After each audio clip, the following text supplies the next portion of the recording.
We can turn to 2 Corinthians chapter 4. మనం కొరింథీయులకు రాసిన 2వ పత్రిక 4వ అధ్యాయం తీద్దాం.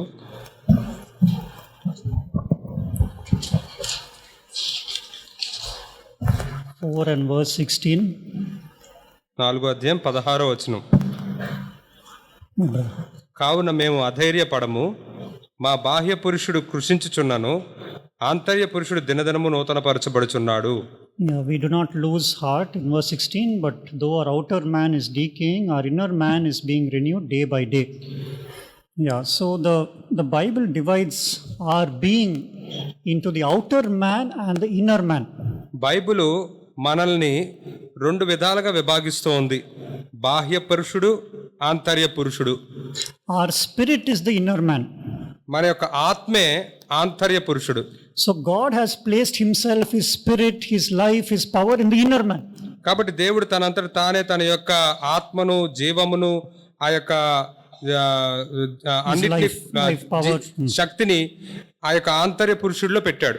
But outside of this inner man is the soul life. కానీ ఈ వ్యక్తి యొక్క బాహ్య పురుషుడు ఏంటంటే ప్రాణాన్ని బట్టి జీవించేవాడు, భావోద్రేకాలను బట్టి. That consists of our mind. అందులో బాహ్య పురుషుడు అంటే మన మనస్సు వస్తుంది, our emotions, మన భావోద్రేకాలు వస్తాయి, and our will, మన చిత్తము కూడా వస్తుంది. And outside of this is our body. మరి దాని వెలుపల దేహం ఉంటుంది. So the life of Christ is in the inner man. యేసు యొక్క జీవం మాత్రం ఆంతర్య పురుషుడిలో ఉంటుంది.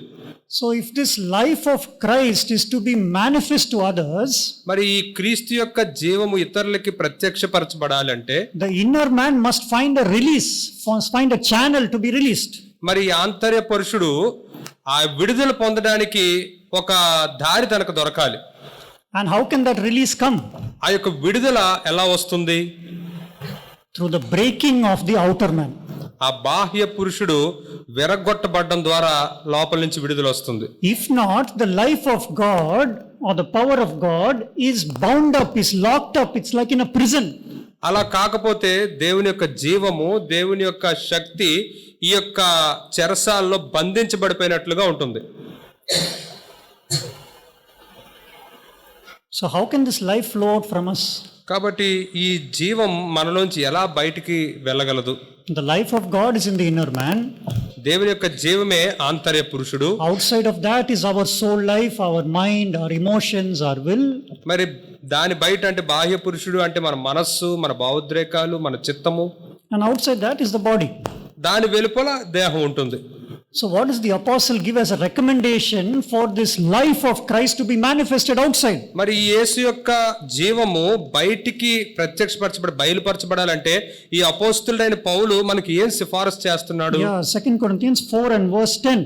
2 కొరింథీ 4వ అధ్యాయం 10వ వచనంలో ఈ విధంగా చెప్తున్నాడు, యేసు యొక్క జీవము మా శరీరమందు ప్రత్యక్షపరచబడుటకై యేసు యొక్క మరణ అనుభవమును మా శరీరమందు ఎల్లప్పుడూ వహించుకొని పోవుచున్నాము. Always carrying about this dying of Jesus, so that the inner life of God which is locked up inside can get a channel to be released. మరి దేవుని యొక్క జీవం ఏదైతే ఈ లోపల బంధించబడిపోయి ఉందో అది విడుదల పొందినట్లుగా యేసు యొక్క మరణ అనుభవాన్ని ఎల్లప్పుడూ భరించుకుంటూ వెళ్ళిపోతూ ఉండాలి. The dying of Jesus. యేసు యొక్క మరణము. What does this mean? దీని అర్థం ఏంటి? Dying of Jesus. యేసు యొక్క మరణం. What was dying in Jesus for 33 and a half years? 33.5 సంవత్సరాలు యేసు యొక్క జీవితంలో ఆ మరణం అంటే ఏంటి? What was dying in Jesus? యేసులో ఆ మరణం అంటే ఏమిటి? Isaiah 53. యెషయా 53వ అధ్యాయం.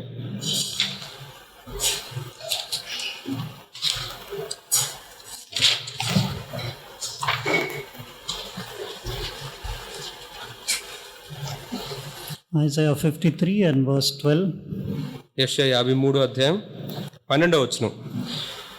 ఏలయనగా మరణము నొందునట్లు ఆయన తన ప్రాణమును ధారపోసెను, అతిక్రమము చేయువారిలో ఎంచబడిన వాడాయను, అనేకుల పాపమును భరించుచు తిరుగుబాటు చేసిన వారిని గురించి విజ్ఞాపనము చేసెను. Does it say because he poured out himself to death? మరణం పొందినట్లు అతడు తన ప్రాణమును ధారపోసెను. The original, the King James version, it says he poured out his soul life to death. అయితే కింగ్ జేమ్స్ తర్జుమాలో ఎలా ఉందంటే తన యొక్క ఆ యొక్క ప్రాణములో ఉన్న ఆ యొక్క దాని అంతటినీ కూడా మరణానికి దారపోసాడని ఉంది. We saw that there are 3 parts to the soul: ఈ ప్రాణములో 3 భాగాలు ఉన్నాయని మనం చూసాం. his mind, his emotions, and his will. తన యొక్క మనస్సు, తన యొక్క భావోద్రేకాలు, తన యొక్క చిత్తము. So Jesus poured out that soul life to death for 33 and a half years. The life of God was manifest to others. మరి కాబట్టి యేసయ్య 33.5 సంవత్సరాలు తన యొక్క జీవితంలో ఈ యొక్క ప్రాణములో ఉన్న ఈ 3 భాగాల్ని కూడా దారపోస్తూ వచ్చాడు.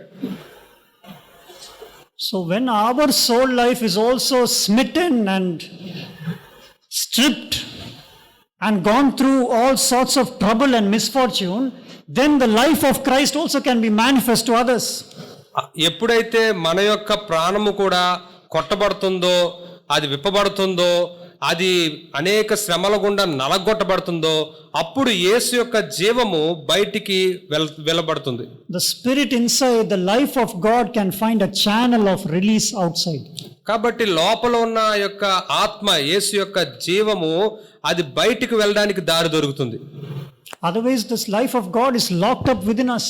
లేకపోతే ఈ దేవుని యొక్క జీవం మనలో బంధించబడిపోయి ఉండిపోతుంది. But when our soul life is given over to death, then the life of God can find a release and a channel through us.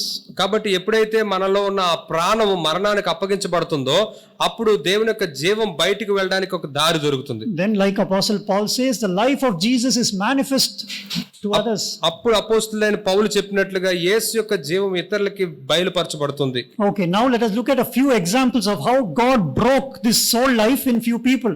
అయితే ఇప్పుడు కొద్ది మందిలో దేవుడు ఈ యొక్క ప్రాణాన్ని ఎలా విరగొట్టాడో అనే దానికి సంబంధించిన కొన్ని ఉదాహరణలు కొంతమందిలో మనం చూద్దాం. Yeah, Acts chapter 9. Acts chapter 9. అపోస్తలుల కార్యాలు 9వ అధ్యాయం.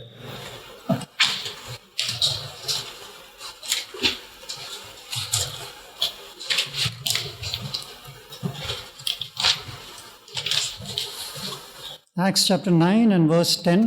అపోస్తలుల కార్యాలు 9వ అధ్యాయం 10వ వచనం. దమస్కులో అననీయ అను ఒక శిష్యుడుండెను. ప్రభు దర్శనమందు అననీయ అని అతనిని పిలువగా.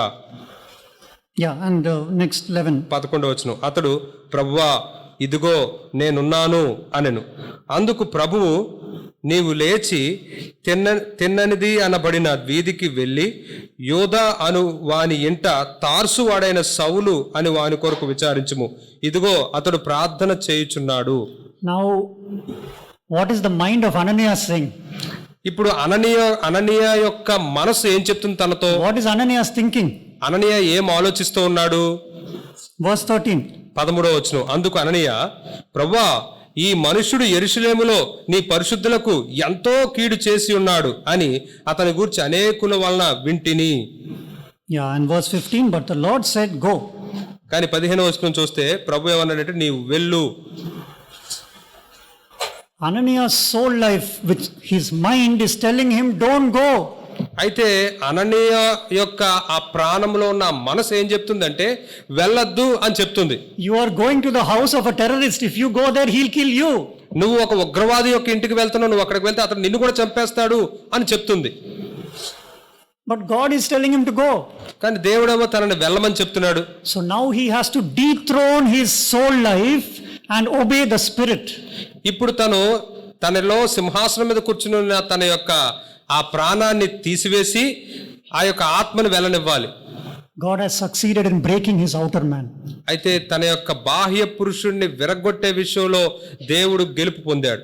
His soul life is being broken now. తన యొక్క ప్రాణములు అనే దాంతో జీవిస్తున్నది విరగొట్టబడింది. He is dethroning what his reason and his mind is saying and obeying the Spirit. తన మనస్సు, తన తర్కము తనకి ఏం చెప్తుందో దాన్ని తోసివేసి ఆత్మ చెప్తున్న దాన్ని తను విన్నాడు. And you see a miracle there. The scales fall from the Apostle Paul's eyes and he becomes the great Apostle Paul.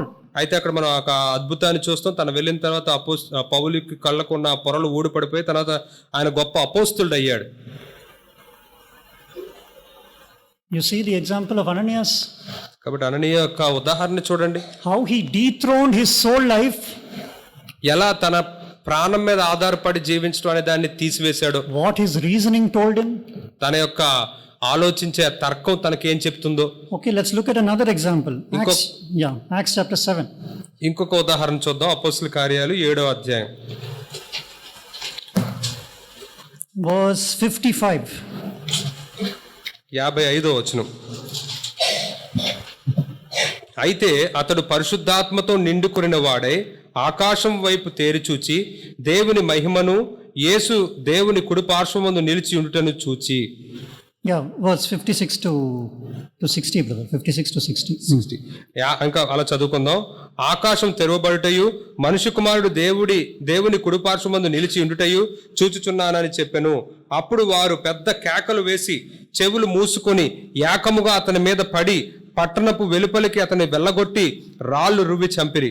సాక్షులు సౌలు అను ఒక యవనుని పాదముల యొద్ద తమ వస్త్రములు పెట్టిరి. ప్రభువును గూర్చి మొరపెట్టుచు, యేసు ప్రభువా, నా ఆత్మను చేర్చుకొనుము అని స్టెఫను పలుకుచుండగా వారు అతనిని రాళ్లతో కొట్టిరి. అతడు మోకాళ్ళుని, ప్రభువా, వారి మీద ఈ పాపము మోపకుము అని గొప్ప శబ్దముతో పలికాను. ఈ మాట పలికి నిద్రించాను. సౌలు అతని చావునకు సమ్మతించెను. Do you see the outer man of Stephen being broken? ఇక్కడ స్టెఫను యొక్క బాహ్య పురుషుడు విరగొట్టబడ్డాన్ని మీరు చూడగలుగుతున్నారా? People are stoning Stephen. ప్రజలేమో అక్కడ స్టెఫన్ని రాళ్లతో కొడుతున్నారు. And all his emotion may be saying, stop it, stop it, stop it. తనలో ఉన్న భావోద్వేగాలన్నీ కూడా ఏమని చెప్పు ఉండాలంటే, ఆపండి ఆపండి ఆపండి అని చెప్పు ఉండాలి. And all his emotions may be angry with God. Lord, how can you allow this to happen? బహుశా తనలో ఉన్న భావోద్వేగాలు ఏం చెప్పొచ్చు అంటే, దేవుడి మీద కోప్పడి, ఎలా నువ్వు ఇది నా జీవితంలో అనుమతించావు అని కోప్పడొచ్చు. I am trying to save your name in front of these Jewish people and they are stoning me. మరి ఈ యోధా వారి ఎదుట నీ నామాన్ని కాపాడడానికి నేను ప్రయత్నిస్తూ ఉంటే వీళ్ళు నా మీద రాళ్ళు రువ్వుతూ ఉన్నారు. But he allowed his emotion to be dethroned there. కానీ తను ఈ భావోద్వేగాలు ఆ తనలో సింహాసనం నుంచి తొలగిపోయేటట్లుగా అనుమతించాడు. His soul life was put to death. తన ప్రాణం మీద ఆధారపడి జీవించడం అనేది చచ్చిపోయింది. And he allowed his father's will to happen. తండ్రి చిత్తమే తన జీవితంలో జరిగేటట్లుగా తను అనుమతించాడు. Let's take the life of Jesus. యేసు యొక్క జీవితాన్ని కూడా మనం ఒకసారి చూద్దాం. Luke chapter 22. లోకాసు వార్త 22వ అధ్యాయం.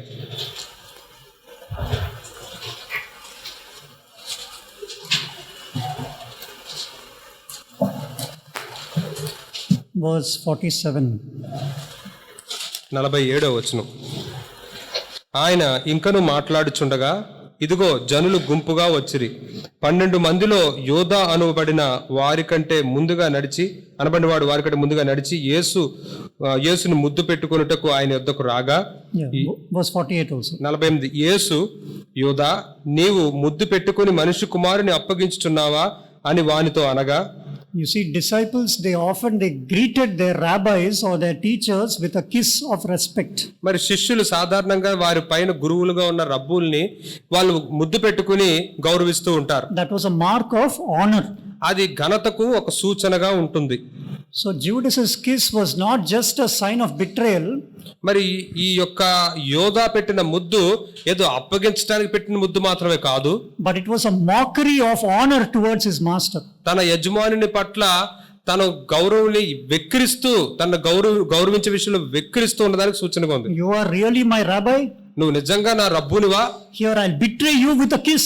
కాబట్టి నిన్ను ముద్దుతోనే నిన్ను అప్పగిస్తున్నాను. Imagine what Jesus would have been going through that time. ఆ సమయంలో యేసయ్య ఎటువంటి పరిస్థితి గుండా వెళ్ళి ఉంటాడో ఒకసారి ఊహించుకోండి. Mocking the very leader who taught him for 3.5 years. 3.5 సంవత్సరాలు తనకు బోధించిన ఆ నాయకుడినే ఎక్కిరిస్తూ ఉన్నాడు. What would have been the emotions in Jesus at that time? ఆ సమయంలో యేసయ్యలో ఎటువంటి భావోద్రేకాలు వచ్చి ఉంటాయి. I gave you a basket full of food. నీకు గంప నిండా ఆహారాన్ని ఇచ్చాను. I am the Lord of heaven and earth. మరి ఆకాశమునకు భూమికి నేనే ప్రభువుని.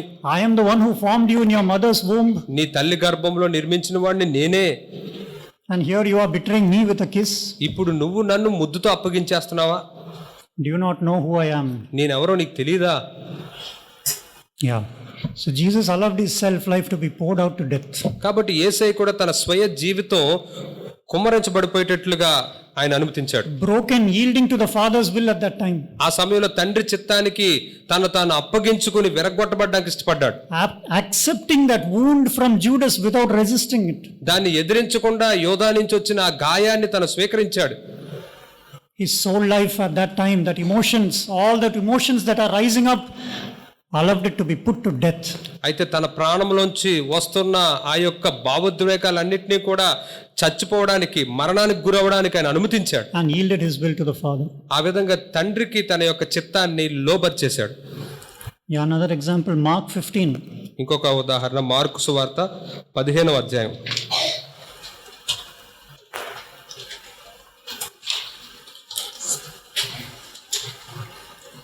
Mark 15 and verse 40. మార్కు సువార్త 15వ అధ్యాయం 40వ వచనం. వారిలో మగ్దలేన మరియయు, చిన్న యాకోబు, యోసే అను వారి తల్లి అయిన మరియయు, సొలోమేయు ఉండిరి. No, I think this is the wrong verse. They all forsook him and fled. There's a verse like that which says, let me.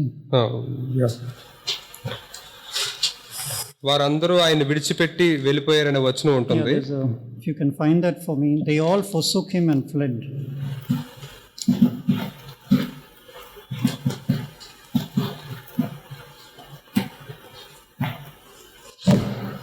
Yeah, that is Mark 14:50. Mark సువార్త 14వ అధ్యాయం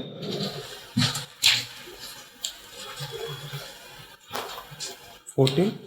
Mark 14 and verse 50. 50. Mark 14 and verse 50. Mark సువార్త 14వ అధ్యాయం 50వ వచనం. అప్పుడు వారందరూ ఆయనను విడిచి పారిపోయిరి. Imagine this, in his darkest hour. ఒకసారి ఊహించుకోండి, తన జీవితంలో ఒక అంధకారమైన పరిస్థితిలో ఉన్నప్పుడు, after calling him his own friends, తన సొంత స్నేహితులను తను పిలిచిన తర్వాత, he did miracles for them, he supported them, వారికి అద్భుతాలు చేశాడు, వారిని సహకరించాడు, he prayed for them, వారి కోసం ప్రార్థన చేశాడు. and in his darkest hour when he needed them, they all went off.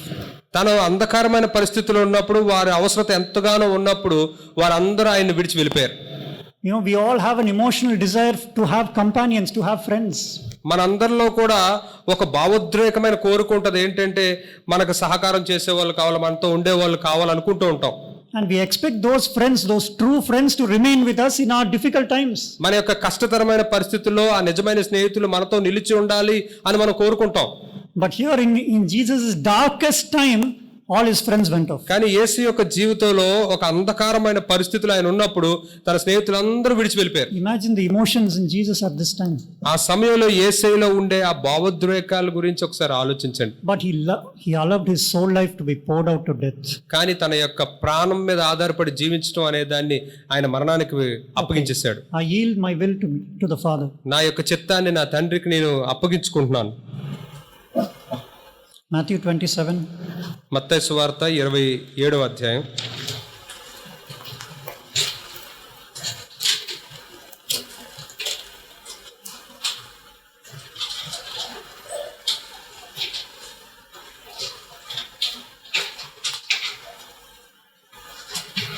Verse 12, 27, 12 to 14. మత్తయి సువార్త 27వ అధ్యాయం 12 నుంచి 14 వచనాలు చదువుకుందాం. ప్రధాన యాజకులను పెద్దలను ఆయన మీద నేరము మోపినప్పుడు ఆయన ప్రత్యుత్తరం ఏమీయూ ఇయ్యలేదు. కాబట్టి పిలాతు, నీ మీద వీరెన్ని నేరములు మోపుచున్నారో నీవు వినలేదా అని ఆయన అడిగాను. అయితే ఆయన ఒక్క మాటకైనను అతనికి ఉత్తరం ఇయ్యలేదు. కనుక అధిపతి మిక్కిలి ఆశ్చర్యపడెను. Here was a man who did not commit a single sin. ఇక్కడ ఒక్క పాపం కూడా చేయని వ్యక్తి ఇక్కడ ఉన్నాడు. And he is standing before his accusers. తన మీద నేరాలు మోపుతున్న వారి ఎదుట నిలబడి ఉన్నాడు. With one word he can put everybody to silence everyone. ఒక్క మాట చెప్పి అందరి నోర్లు ఆయన మూసేయగలడు. And his mind may be telling him, defend yourself, prove that you are the son of God. బహుశా ఆయన యొక్క మనస్సు తనతో ఏం చెప్తూ ఉండొచ్చు అంటే, నువ్వు రుజువుపరచుకో, నువ్వు దేవుని కుమారుడు అని రుజువుపరచుకో అని చెప్తూ ఉండొచ్చు. And his emotions may be rising up. తనలో ఉన్న ఉద్రేకాలు రేకెత్తించబడుతూ ఉండొచ్చు. The self life would have said, argue, vindicate yourself. తన స్వయ జీవితం ఏమని చెప్తూ ఉంటదంటే, నువ్వు వాదం పెట్టుకో, నువ్వు రుజువుపరచుకో అని చెప్తూ ఉండొచ్చు. But he put his soul life to death. కానీ తన ప్రాణం మీద ఆధారపడే జీవితాన్ని ఆయన మరణానికి గురి చేశాడు. And he yielded his will to the Father. తన యొక్క చిత్తాన్ని తండ్రికి అప్పగించాడు. My dear brothers and sisters, are you seeing the pouring out of the soul life to death through all these examples? ఈ ఉదాహరణలన్నిటి ద్వారా మన యొక్క ప్రాణం మీద ఆధారపడి జీవించడం అనే దాన్ని మరణానికి అప్పగించడం అనేది మనం చూస్తున్నామా? అననీయ he poured out his soul life to death by not listening to what his mind and reason was telling him. తన మనస్సు తన యొక్క తర్కము తనతో ఏం చెప్తుందో దాని మీద ఆధారపడకుండా దాన్ని మరణానికి అప్పగించాడు. Stephen, when all his emotions are rising up, his soul life is rising up, he put it to death. తనలో ఉన్న ఉద్రేకాలన్నీ పైకి లెగుస్తూ రేకెత్తించబడుతూ ఉన్నప్పుడు తన యొక్క ప్రాణం మీద ఆధారపడి జీవించడం అనేది ముందుకు వస్తున్నప్పటికీ దాన్ని మరణానికి అప్పగించాడు. When Judas is kissing Jesus, యోధా యేసయ్యను ముద్దు పెట్టుకుంటున్నప్పుడు the emotions are rising up inside Jesus. యేసయ్యలో కూడా ఉద్రేకాలు పైకి లేకపడుతూ ఉన్నాయి. He put that soul life to death. ఆ ప్రాణం మీద ఆధారపడి జీవించడం అనేది కూడా దాన్ని మరణానికి అప్పగించాడు. When all his closest co-workers, his best friends leave him in his deepest time of trouble, that soul life would have been so pained, he put that to death. తనతో చాలా సన్నిహితంగా పనిచేసిన వారు, తన స్నేహితులు ఆ యొక్క చాలా కష్టతరమైన పరిస్థితుల్లో తను విడిచి వెళ్ళిపోయినప్పుడు ఆయన తన ప్రాణం మీద ఆధారపడి ఆ ఉద్రేకాల మీద ఆధారపడడం అనే దాన్ని మరణానికి అప్పగించాడు. When people were accusing Jesus, ప్రజలు యేసయ్యని నిందిస్తూ ఉన్నప్పుడు his mind and his emotions may saying, vindicate yourself. తన మనస్సు తన యొక్క భావోద్రేకాలు నిన్ను నువ్వు సమర్థించుకో, సరైన వాడను రుజువు చేసుకో అని చెప్తూ ఉండొచ్చు. But he put that soul life to death. కానీ ఆ యొక్క దాని మీద ఆధారపడి జీవించడం అనే దాన్ని కూడా మరణానికి అప్పగించాడు. Have you seen this as the way through which the power of God can be released? మరి దేవుని యొక్క శక్తి బయటికి విడుదల చేయబడ్డానికి ఇదే మార్గము, ఇదే పద్ధతి అని మీరు చూడగలుగుతున్నారా? Putting our soul life to death. మనం ప్రాణం మీద ఆధారపడి జీవించడం అనే దాన్ని మరణానికి గురి చేయడం. Isaiah 53 verse 1. యెషయా 53వ అధ్యాయం 1వ వచనం. మేము తెలియజేసిన సమాచారము ఎవడు నమ్మెను? యెహోవా బాహువు ఎవనికి బయలుపరచబడెను? He was despised. That is verse 3. 3వ వచనం. అతడు తృణీకరింపబడిన వాడును ఆయను, మనుషుల వల్ల విసర్జింపబడిన వాడును, వ్యసనాక్రాంతుడుగాను, వ్యాధిని అనుభవించు వాడుగాను, మనుషులు చూడ నొల్లని వాడుగాను ఉండెను. అతడు తృణీకరింపబడిన వాడు గనుక మనము అతనిని ఎన్నిక చేయకపోతిమి. This is the way the Father treated Jesus. ఈ విధంగా తండ్రి యేసయ్యను చూశాడు. Despised, forsaken by men, man of sorrows, acquainted with grief. తృణీకరించబడినవాడు, మనుషుల వలన విసర్జింపబడినవాడు, వ్యసనక్రాంతుడు. But verse 1, what does it say? కానీ 1వ వచనం ఏం చెప్తుంది? Who has believed our message? మేము తెలియజేసే సమాచారం ఎవరు నమ్మారు? Who will believe this is the way to release the power of God through your life? మీ జీవితంలో దేవుని యొక్క శక్తి విడుదల చేయబడ్డానికి ఇదే మార్గం అని ఎవరు నమ్మారు? Who will believe this? ఎవరు నమ్ముతారు అసలు? The world will say, stand up for your rights. లోకం ఏం చెప్తుందంటే మీ హక్కుల కోసం నిలబడండి అని చెప్తుంది. That's why it says that to Jews this is a stumbling block. అందుకే ఏమని చెప్తుందంటే యూదులకి ఇది ఒక అభ్యంతరమైన బండగా ఉంది. And to Greeks this is foolishness, to the Gentiles this is foolishness. కానీ ఆ గ్రీకులకి, అన్యులకి ఇది బుద్ధిహీనంగా ఉంది. But have we seen this as the way of God to release his life through us? Have we, or are we also foolish? మరి దీన్ని మనం దేవుని యొక్క జీవం మనలోంచి బయటికి విడుదల చేయబడే ఒక మార్గంగా చూస్తున్నామా, లేకపోతే మనం కూడా బుద్ధిహీనులుగా ఉన్నామా? Are we going to allow our soul life to be put to death? మనం మన ప్రాణం మీద ఆధారపడి జీవించడం అనే దాన్ని మరణానికి గురి చేయడానికి ఇష్టపడుతున్నామా? You know, when we buy a candle, మనం ఒక కొవ్వొత్తిని కొన్నప్పుడు the wax part of the candle is very long. ఆ యొక్క కొవ్వొత్తిలో ఉండే అదంతా కొవ్వు ఇది ఉంటుంది కదా, అదంతా కూడా చాలా ఎక్కువ బాగా ఉంటుంది. But the flame is very small. కానీ ఆ పైన వచ్చే మంట మాత్రం చాలా చిన్నది ఉంటుంది. But as time goes on, the flame increases and the wax part of the candle reduces. సమయం గడిచే కొలది కూడా ఆ యొక్క వెలుగుచున్నది పెద్దదవుతుంది, ఆ కొవ్వొత్తిలో ఉన్న కొవ్వు భాగం అంతా కూడా తగ్గిపోతూ ఉంటుంది. God's desire is for us is to be flames, pillars of fire in the church. అయితే దేవుని యొక్క కోరిక, వాంఛ మన పట్ల ఏంటంటే ఆ యొక్క మండుచునే జ్వాలలుగా సంఘంలో స్తంభాలుగా ఉండాలని కోరుకుంటున్నాడు. For that the wax, the soul life, the self life must be burned down. దాని కొరకు ఆ యొక్క కొవ్వుగా ఉన్న కొవ్వుతులో ఉన్న కొవ్వుగా ఉన్నదంతా కూడా తగ్గిపోతూ ఆ ప్రాణమే ఆధారపడడం అనేది తగ్గిపోతూ ఉండాలి. Until the flame of fire is very long. ఆ యొక్క మండుచున్న ఆ మంట పెద్దగా అయ్యేంత వరకు కూడా. Have we seen this glorious gospel, my dear brothers and sisters? ఈ మహిమకరమైన సువార్తని ప్రియ సహోదరి సహోదరులారా మీరు చూసారా? Where we put our soul life, what we think, how we feel, how we will, all that to death. మన యొక్క ప్రాణం మీద ఆధారపడి జీవించడం, ఎలా ఆలోచిస్తున్నాం, ఎలా స్పందిస్తున్నాం, ఎలా మన చిత్తం ఉంది, ఇవన్నీ కూడా మన మరణానికి గురి చేసామా? I think like this, put it to death. నేను ఇలా ఆలోచిస్తున్నాను అనేదాన్ని మరణానికి పెట్టండి. My reason says like this, put it to death. నా ఆలోచన నా తర్కం ఇలా చెప్తుంది అనేదాన్ని మరణానికి పెట్టండి. I feel like this, I will do like this. నాకు ఇలా అనిపిస్తుంది, నేను ఇలా చేస్తాను, put that to death. దాన్ని మరణానికి గురి చెయ్యండి. If we put that to death, then the life of Christ can be manifested. The channel is open for the life of Christ to be manifested through us. ఎప్పుడైతే దాన్ని మనం మరణానికి గురి చేస్తామో అప్పుడు క్రీస్తు యొక్క జీవం మనలోంచి ప్రత్యక్షపరచబడి బయలుపరచబడుతూ ఉంటుంది. Yeah, so I'll close with this verse in 1 Peter 4. ఈ వచనంతో నేను ముగిస్తాను. 1 పేతురు 4వ అధ్యాయం.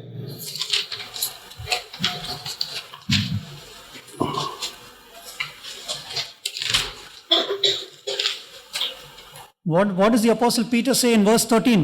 అపోస్తలుడైన పేతురు 13వ వచనంలో ఏం చెప్తూ ఉన్నాడు? క్రీస్తు మహిమ బయలుపరచబడినప్పుడు మీరు మహానందముతో సంతోషించు నిమిత్తము క్రీస్తు శ్రమలలో మీరు పాలువారై ఉన్నంతగా సంతోషించుడి. Yeah, to the degree that you share in his sufferings, rejoice. క్రీస్తు శ్రమల్లో మీరు పాలువారై ఉన్నంతగా సంతోషించండి. ఎంతగా పాలువారై ఉంటారో అంతగా సంతోషించండి. To the degree that your soul life is put to death, rejoice in that, because your life is going to become like a pillar of fire. మీ యొక్క ప్రాణం మీద ఆధారపడే ఆ జీవితం ఎంతగా అయితే చచ్చిపోతూ ఉందో అంతగా మీరు సంతోషిస్తూ ఉండండి. ఎందుకంటే అంతగా క్రీస్తు జీవం మీలోంచి బయటకు వెళ్తూ ఉంటుంది. And when his glory is revealed, you will also rejoice with exceeding joy. ఎప్పుడైతే ఆయన యొక్క మహిమ బయలుపరచబడుతుందో అప్పుడు మీరు కూడా మహానందంతో సంతోషిస్తారు. So take every opportunity, my dear brothers and sisters, to put your soul life to death. నా ప్రియ సహోదరి సహోదరులారా, ప్రతి అవకాశాన్ని తీసుకుని మీ యొక్క ప్రాణం మీద ఆధారపడి జీవించడం అనే దాన్ని మరణానికి గురి చేయండి. And like that, the life of Jesus will be manifested through your life. ఆ విధంగా యేసు యొక్క జీవం మీ జీవితాల్లోంచి బయలుపరచబడుతూ ఉంటుంది. May the Lord make each one of us in this church pillars of fire. సంఘంలో ఉన్న మనలో ప్రతి ఒక్కరిని దేవుడు అగ్ని స్తంభాలుగా ఇక్కడ మనం చేయనుగాక. Where the self life is burned to zero. స్వయ జీవితం అనేది సున్నా స్థాయికి కాలిపోవాలి. May the Lord help each one of us. మనలో ప్రతి ఒక్కరికి ప్రభు సాయం చేయనుగాక. ఆమేన్.